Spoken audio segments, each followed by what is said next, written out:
আসসালামু আলাইকুম দর্শক। তো পেপার পড়তে পড়তে একটা জিনিস লক্ষ্য করলাম।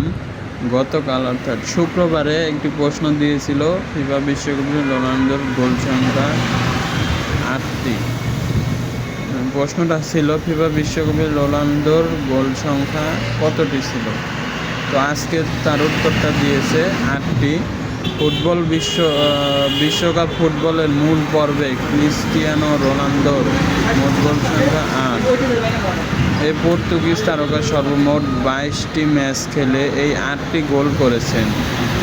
তবে তার একটি অনন্য রেকর্ড রয়েছে। তিনি ফুটবল ইতিহাসের একমাত্র খেলোয়াড় যিনি টানা 5টি বিশ্বকাপে 2006, 2010, 2014, 2018 এবং 2022 এ গোল করেন।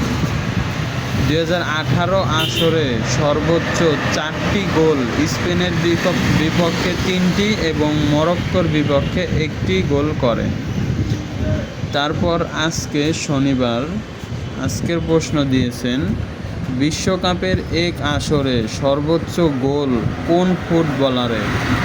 তো এই প্রশ্নের উত্তর যারা জানেন অবশ্যই কমেন্টে জানান, আপনারা উত্তরটি জানান।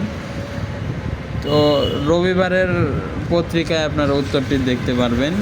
এটি ছিল বাংলাদেশ প্রতিদিন পত্রিকা। তো আপনারা উত্তর কালকে দেখতে পারবেন। তো কমেন্টে জানান, আমি কালকে আপনাদের উত্তর দিয়ে দেব।